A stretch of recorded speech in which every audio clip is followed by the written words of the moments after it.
Hello viewers, I have a question for you. Imagine you're in a movie hall, you're standing in a line to buy popcorn. You have these options to pick from. You get a small popcorn for $3 and a large popcorn for $7. Which one would you choose? If you pick the smaller one, well, you're not alone. Now the popcorn store introduced a medium popcorn for $6.50. If you want to pick again, which one would you prefer? If you thought about going for a larger popcorn, then you fell for this trick that is called a decoy effect. Again, you're not alone. So, why did the unfavorable medium option shift our decisions? It turns out there is a behavioral study behind this, and it is called asymmetrical dominance. What it essentially means is, when we were presented with just the two options initially, it was clear for most of us to go for the lesser priced one. But when introducing a decoy, which is mostly similar to the target option but slightly worse, the target option seemed more attractive. In our case, it was just 50 cents extra, which pushed us to go for the larger popcorn target, even though it is still $7. The decoy influenced our decision in buying the larger popcorn.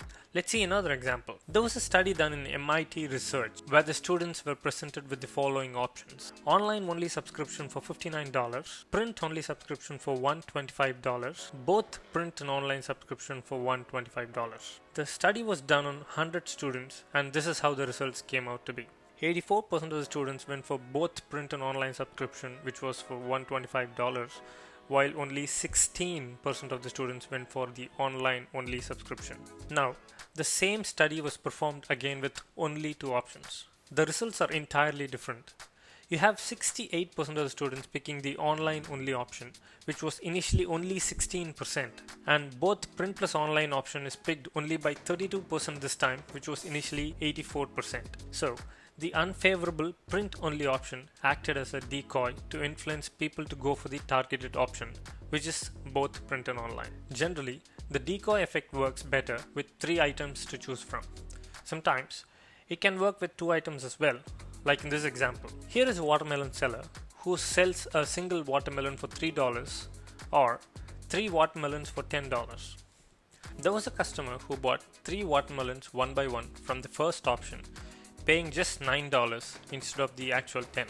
He said to the seller, "Do you realize that I saved $1? He also said, "You don't know how to run this business. You will probably lose everything." The seller, without saying anything, was thinking to himself that every time anyone is buying, they are buying 3 watermelons instead of 1.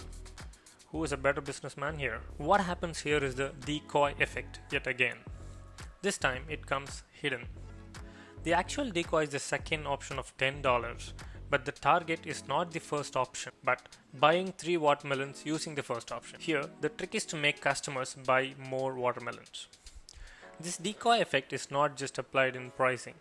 You can take this to any sector. It applies to human attractiveness, politics, and basically everywhere.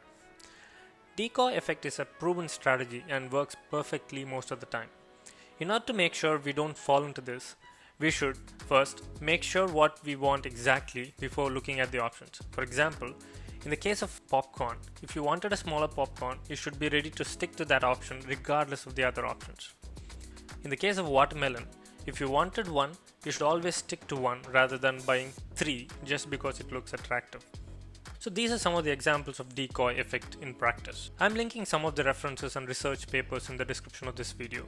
Please go through them to understand more about the decoy effect. Also, have you heard the term Goldilock effect? If not, wait for our next video where we'll be talking about how that works and how you can stay informed. Thanks for watching.